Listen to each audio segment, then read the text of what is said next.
y mentira al mismo tiempo. Esto es El día que nos invadió Portugal. Libro editado por Agita Vallecas. Su editora Begoña Loza abre el fuego amigo de esta invasión. Pero perdón un momentito, Begoña, un segundito, que quería hacer una aclaración. Lo del edificio repleto de puertas y salón de espejos, pues son esas cositas del prologuista de Farmas. Quería aclararlo.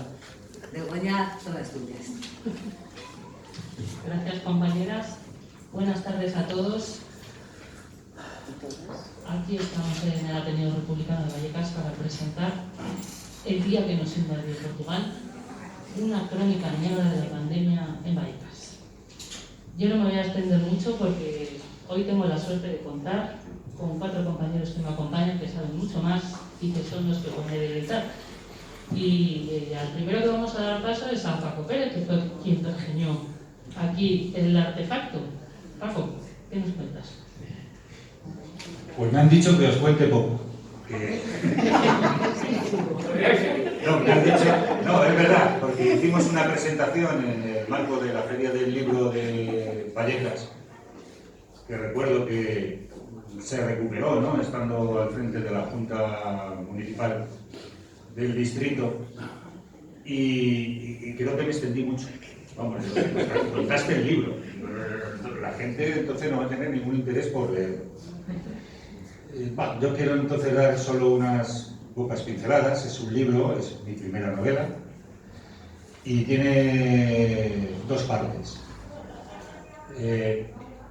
La primera es una crónica, es una cronología, ¿no?, de los sucesos que empiezan con el comienzo del año, con el inicio del año, y todo eso correspondiéndose con lo que iba sucediendo, cómo emerge de repente un extraño, que es el coronavirus, y cómo va discurriendo la vida de la gente, la vida del país. Y la segunda parte, claro, escribí esto y lo comentaba hace un momento con unos amigos y compañeros. Digo, esto no se va a acabar nunca. Digo, si empiezo una cronología de estas características, me puedo pasar toda la vida. Entonces decidí cortar en el mes de mayo lo que es la narración de los hechos y a partir de ahí hacer una ucronía, es decir, qué hubiera sucedido si en vez de suceder unos acontecimientos hubiesen sucedido otros. Y a partir de ahí pues fabrico, ¿no?, una narración en forma de novela negra.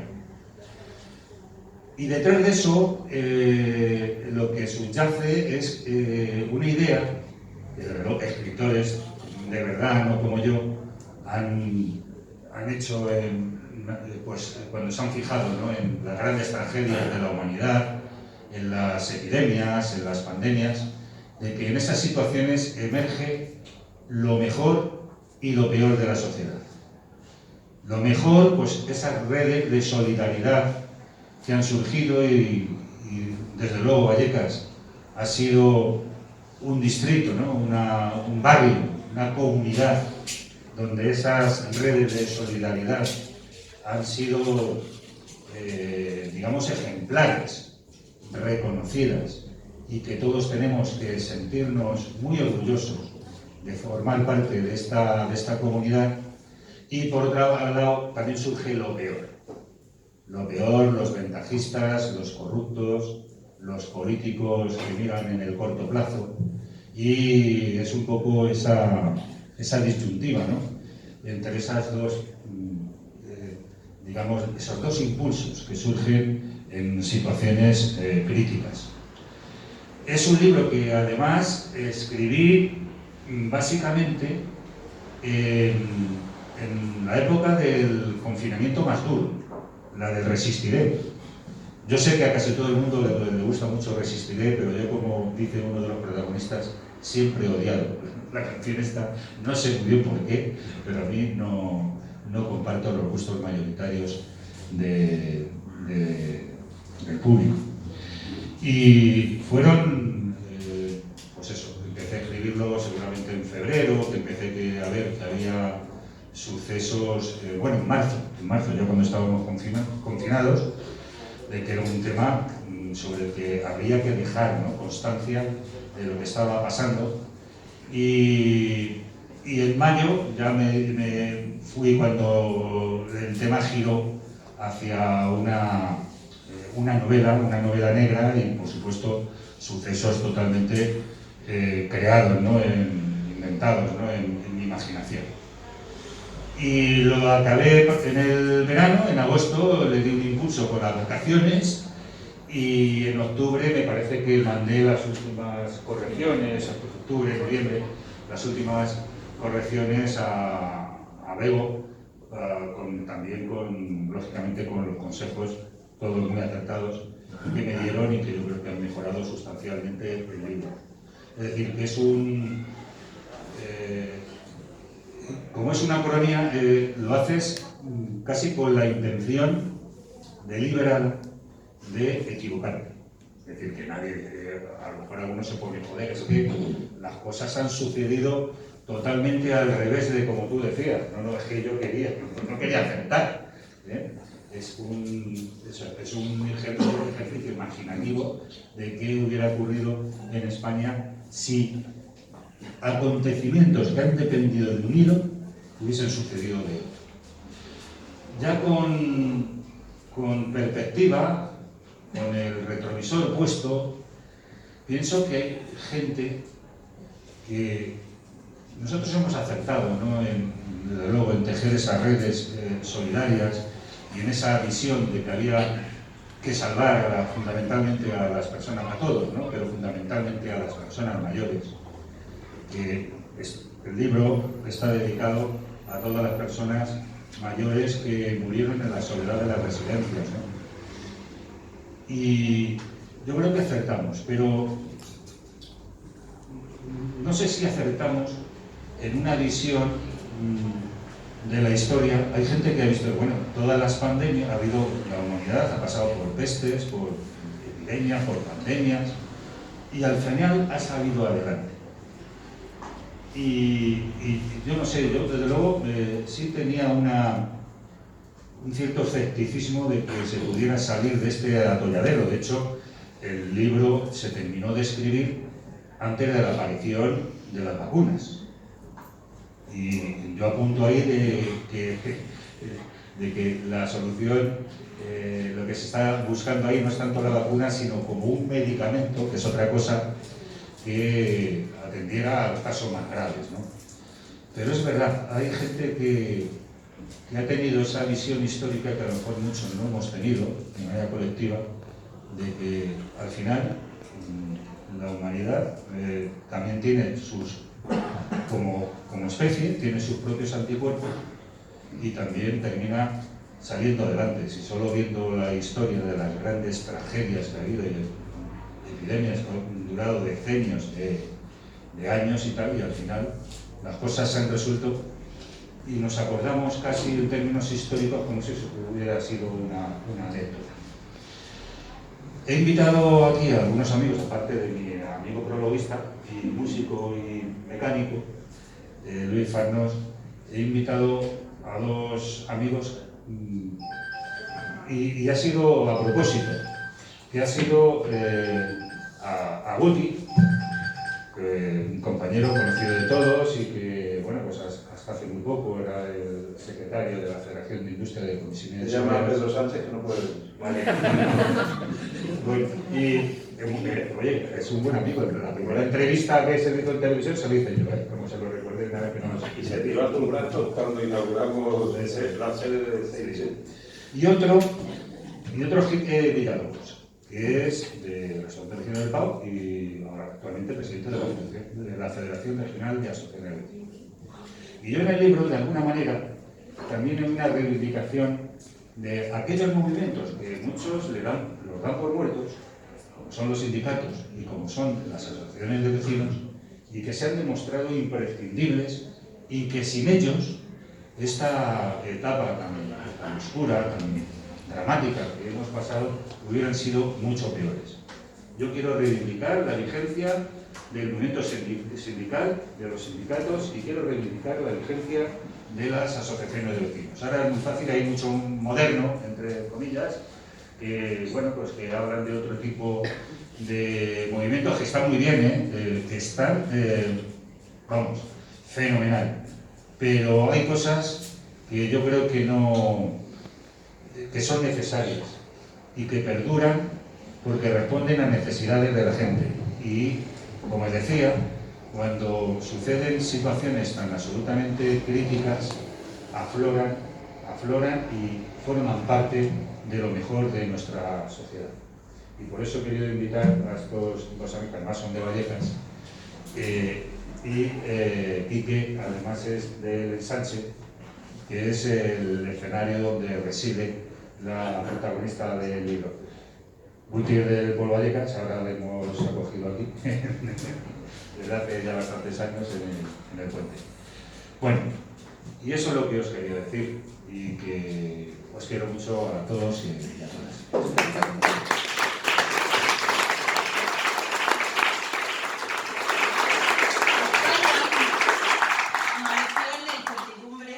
Primer día del confinamiento parcial. En el metro de Madrid y Barcelona se produjeron aglomeraciones coincidiendo con la hora punta. Ese mismo día, a las 8 de la tarde, se dieron los primeros aplausos al personal sanitario. Desde entonces, millones de personas salieron a aplaudir desde sus ventanas y balcones, puntualmente, a las 8 de la tarde. Casi siempre con el resistiré a fondo a todo volumen. En solo una semana habíamos pasado de aplaudir a nuestros famosos al aplauso a nuestros sanitarios. Como calculando el momento, los medios se hicieron eco de otro de los escándalos que implicaba de lleno a la Casa Real.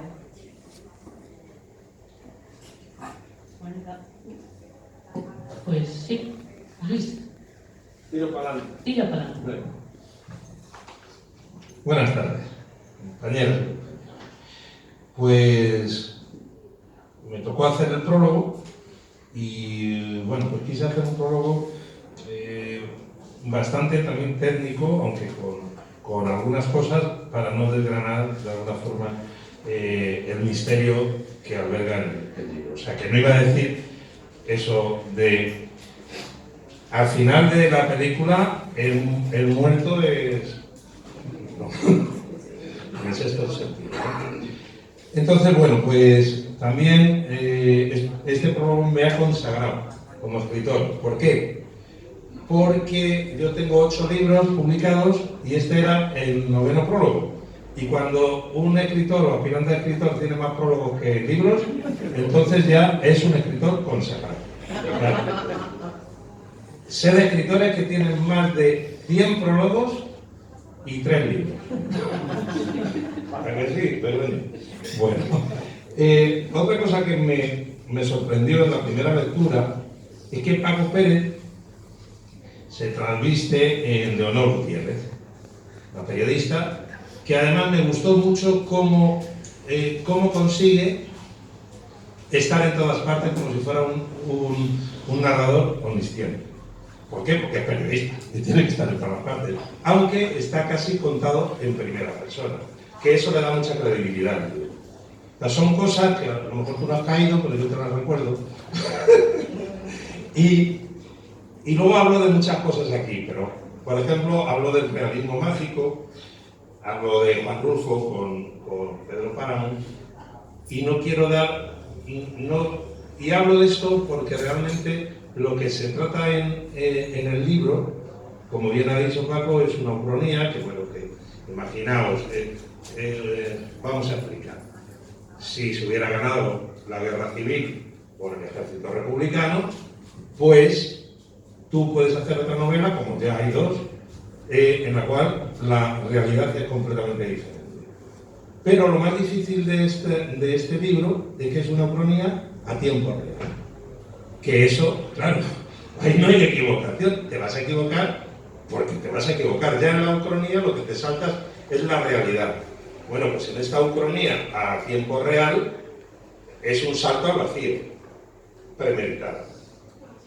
Y entonces me dio de alguna forma por fijarme en Javier Cercas, en Anatomía de un instante, que realmente son un tipo de de narrativa, de ficción, pero que tiene mucho de realidad. No sabes en dónde, lo que decía las compas, con los espejos y las puertas, ¿no? Porque realmente no sabes dónde estás, si es un reflejo, si en realidad... de hecho, el prólogo se titula sobre el misterio de lo que pudo haber sido y acaso fue, pero no nos hemos enterado. Esto es muy Woody Allen, muy título de Woody Allen. Bueno, pues se me ha ocurrido que realmente este tipo de narrativa se puede llamar no realidad aumentada, sino realidad amplificada. ¿Por qué? Cuando tú amplificas algo, ya no es tan real. Es más, lo que tocamos no es real, es el tacto que nos viene al cerebro. O sea, quiere decir que yo cuando toco, cuando veo, ¿por qué un autor no puede corregirse a sí mismo? Porque realmente las palabras que está viendo, aunque le falte una R, el cerebro le pone la R. Por eso una visión nueva sobre corrección o sobre un libro viene de alguna forma a quitar los clichés que tienes sobre tu propia escritura. Eso es algo que más o menos, porque realmente no estamos viendo. Si me falta una E y lo he escrito yo, esa E está ahí aunque no esté, ¿vale? Y entonces ocurre lo mismo con la realidad aumentada. La realidad aumentada, en esta línea de libros que a mí me gustaría que Paco siguiera por aquí y perfeccionara esto, porque realmente es un terreno bastante nuevo. Y luego también hay algo que al final del libro remarco, porque está un poco siendo la pitonisa Lola. En el anterior libro, Panorama bajo el puente, unos años después, pues se consigue, que dice aquí más o menos, os lo voy a leer textualmente. Antes de terminar, recuerden los libros de Paco Pérez, resultan cuanto menos premonitorios. A 3 años de la publicación de Panorama bajo el puente, el Pleno del Ayuntamiento de Madrid ha aprobado por unanimidad el estudio y demolición del puente, más conocido como el Escalete, estructura de hierro y hormigón que separa Vallecas de Madrid, y por donde transitan ruidosas y contaminantes la M30. Si los astros se vuelven a conjurar, es posible que después de la publicación, el día que nos invadió Portugal, comience la unificación en estados federales, por supuesto, de la península ibérica, y ahí lo dejo. Bueno.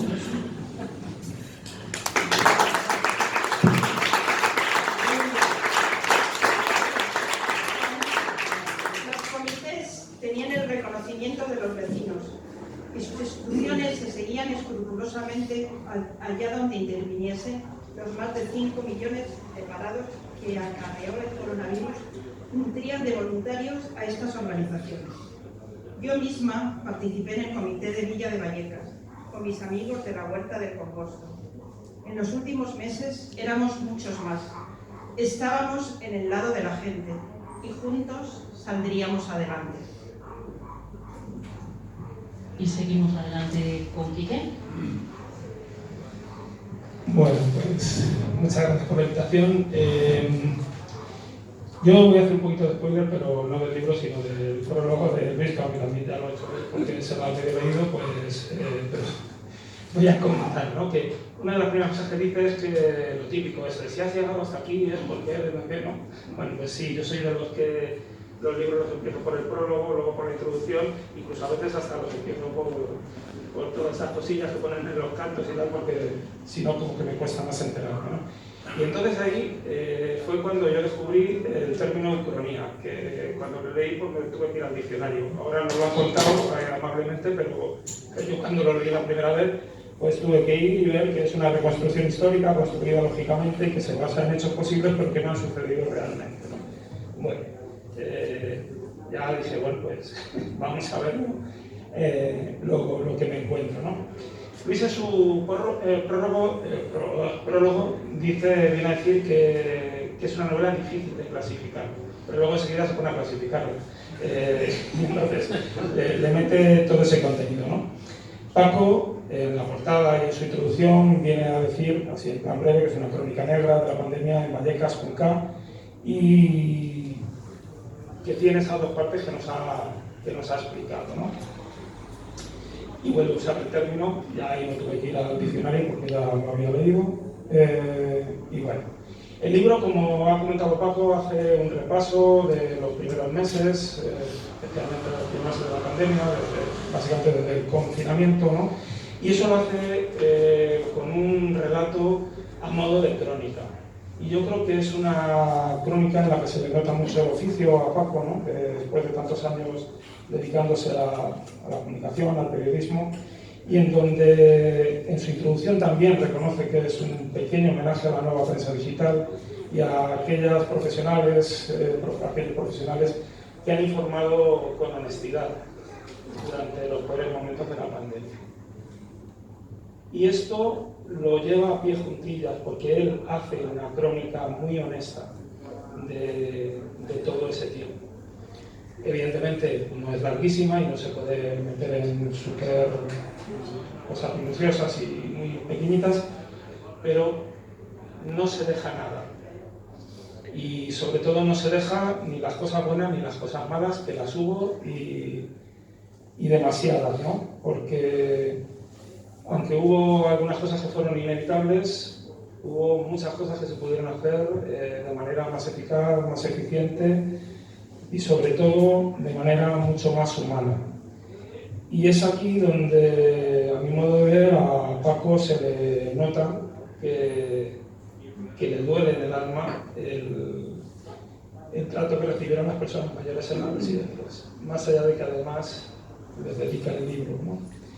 Y hay un trozo del libro en el que nos regala un personaje que es el Mangas, donde esto queda como muy patente, como muy dibujado, muy bien dibujado.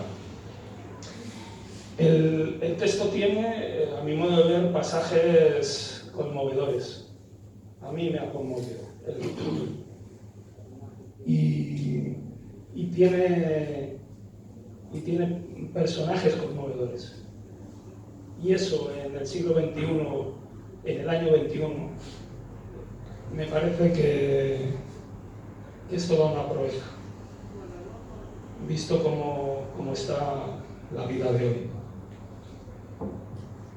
En el concierto que hizo Silvio en el 13 Rosas, el cual Paco tuvo algo que ver, en una de las intros que hacía el Silvio, explicó, ¿no?, cómo el primer conocimiento que tuvo de Vallecas lo tuvo a través de Luis Pastor, que se puso a darle el coñazo con Vallecas por aquí, Vallecas por allá, ¿no?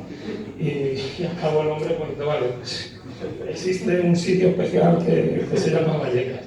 Y ahí se le nota también a Paco su procedencia, ¿no? Y cómo en su primera novela hace un verdadero homenaje a Vallecas como territorio. Y por lo tanto a la gente buena. Quizás lo más extraño es que una buena parte de sus pasajes los haya ambientado en Villa de Vallecas, ¿no? Donde pues, saca a Villa, Santa Eugenia y ubica en el ensanche a su personaje, ¿no? Hace cameos y aparecen personajes fundamentales en Villa de Vallecas, como el mítico Carrión, ¿no?, de la Asociación Vecinal de la Colmena, o por ejemplo en un pasaje que veíamos ahora sale el Huerto de la Villa, que en el libro aparece como el Huerto del Congosto, y algún que otro personaje que es más o menos reconocible para la gente que llevamos ya muchos años viviendo por allí. Y todo eso lo entrelaza con una especie de, sí, homenaje, como él ha dicho, ¿no?, a los movimientos sociales, a los movimientos vecinales, a la gente que se implica en los territorios, ¿no? Y es aquí donde a Paco se le nota el origen y el apego a la gente, ¿no?, a la buena gente. Y luego, pues está esa segunda parte de la ucronía, ¿no?, sobre la que he dicho que no voy a hacer spoiler, pero que sí que tengo que decir que en muchas ocasiones, a lo largo de la lectura, se me venía a la cabeza una reflexión que yo he tenido desde hace ya muchos años, desde la época en la que empezaba a leer Los Mortaderos y Filemón de Ibáñez, ¿no? Y es una reflexión algo así como que Yo me he preguntado siempre por el tamaño de los porros o el tipo de cazalla adulterada o la calidad de los hongos que se ha de consumir y sobre todo dónde se adquieren esos productos para poder inventar una historia tan rocambolesca, divertida, ¿no? Y bien planteada. Pero como he dicho, esto no voy a hacer más spoiler, ¿no? Y bueno, quería acabar dándole por un lado la enhorabuena a Paco por el libro, pero sobre todo las gracias por haber escrito este libro. Gracias.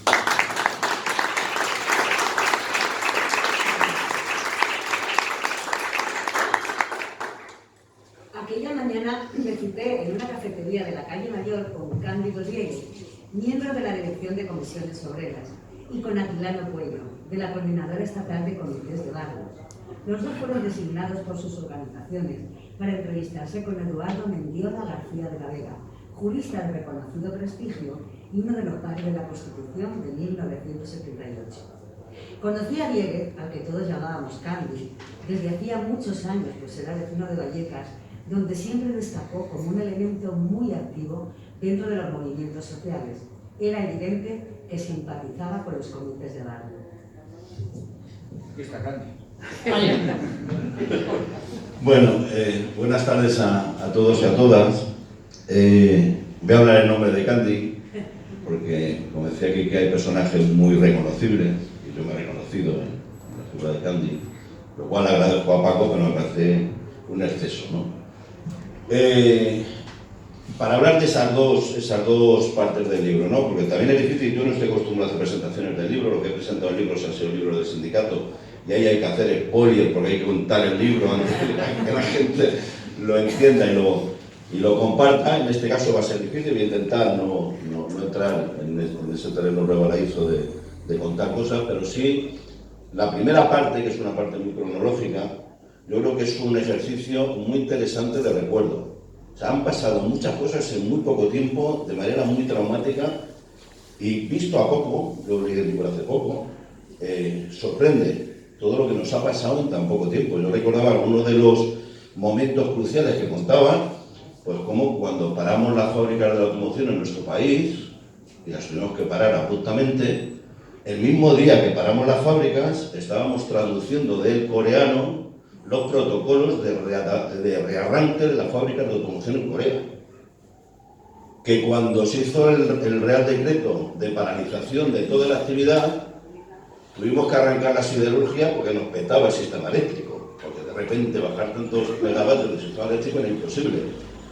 Y son cosas que se te olvidan. O sea, que lo que ha pasado en tan poco tiempo, al final no he sido capaz de digerirlo y por lo tanto esa primera parte es un recordatorio de vez en cuando de ver lo que ha pasado en este país durante este tiempo, ¿no? Y luego está la segunda parte, que me alegra haber coincidido con Quique, porque yo lo que le puse en el WhatsApp fue, tío, libro de puta madre, pero te has pasado con las drogas. Y me dice, no, la suficiente es innecesaria, pero bueno, entonces vamos bien, ¿no? Y sobre todo en esa parte, que aparte de la palabrita, esta de Ucronia, que es hacerse una paja mental, una novela, para que lo entendamos todo, yo creo que sea un elemento, o dos elementos, ¿no?, que a mí me han gustado. Bueno, tres elementos. Un elemento es el de que en un momento determinado te mosqueabas porque pensabas que las cosas no tenían que haber sido así, o así de otra manera, o sea, que te creías todo el recorrido que se estaba haciendo, y luego la otra, el valor que se ha dado a lo que decía, dos organizaciones, dos movimientos que mantenemos plena vigencia, que quizás se nos ha solapado, se nos ha ocultado, pero que creo que cuando hace falta, ahí resurgen, ahí están y dan la cara, que es el movimiento vecinal y el movimiento sindical. El movimiento vecinal porque uno de los elementos determinantes, fundamentalmente en ayuntamientos o comunidades autónomas como las que tenemos en Madrid con este gobierno, han sido los que han soportado la solidaridad a través de las redes, de las asociaciones de vecinos, de Somos Tribu, ha vuelto a aflorar un tejido vecinal que aflora en los peores momentos cuando más la gente lo necesita y por lo tanto sigue estando ahí vivo, ¿no? Y el movimiento sindical, que incluso a mí, que llevo mucho tiempo en el sindicato, me sorprendió cómo en los momentos duros la gente fue capaz. Nosotros hemos estado días y noches atendiendo gente, poniendo a la gente a disposición, comités de empresa, delegados, la estructura del sindicato, trabajando incansablemente para intentar resolver cuestiones donde no existían recetas, donde había que parar la actividad, había que volver a arrancarla, permisos retribuidos no, o permisos recuperables. O sea, ha sido un galimatías, fundamentalmente en aquellas empresas con una estructura difícil de desarrancar, paralizar, gestionar el ERTE, y bueno, yo creo que esa reivindicación de cómo desde el barrio y cómo desde el sindicato, por lo tanto, cómo desde el mundo social, desde el ámbito social y desde el mundo del trabajo se puede seguir construyendo conciencia y se puede seguir construyendo soluciones para la gente, creo que es un elemento importante. Y luego hay una última, que es mi cariño a Portugal y a los portugueses, empezando por los camaradas de la CGTP. Para que no lo sepan, cualquier afiliado de comisiones obreras en Portugal está afiliado a la CGTP, o sea, está a disposición todos los servicios, al igual que todos los compañeros de la CGTP en Portugal tienen los servicios de cualquier afiliado. Digo porque estas cosas no se saben, pero el trabajo internacional también es un trabajo importante. Y qué más me gustaría a mí que se cumpliera esa ucronia y que al final, bueno, pues ese proyecto ibérico, de mucho tenemos que aprender de los portugueses, fuera realidad. Y en todo caso creo que tenemos mucho trabajo por delante. El sindicato el otro día convocó una reunión a las organizaciones vecinales del barrio para trabajar con los fondos europeos para el barrio. Los fondos europeos son miles y miles de millones que tenemos que reivindicar, no acaben solamente en proyectos por arriba. Es cierto que tiene que haber proyectos tractores, pero necesitamos también que los barrios recojan ese dinero en infraestructuras, en rehabilitación, y por lo tanto creo que tenemos amplio futuro, tanto en los organizaciones sindicales como en la vecinal.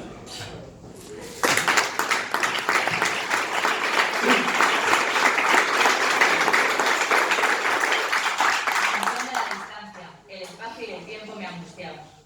Casi amaneciendo, me dirigí al cementerio de Este. Los hermanos de Lola habían llegado a tiempo y ya estaban allí.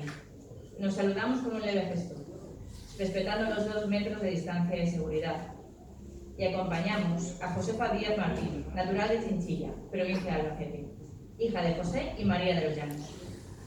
Nos protegíamos con mascarillas azules y guantes de látex, en un sepelio extraordinariamente rápido, aséptico. No teníamos muchas ganas de hablar. Nos aplastaba algo intangible, pero espeso y oscuro, que iba más allá de la tristeza. Quedamos en vernos cuando pasara todo. Lola y yo esa noche nos mantuvimos la mirada durante 1 minuto y la conversación terminó con un "te quiero, cariño", que nos dijimos al unísono. Estaba todo dicho.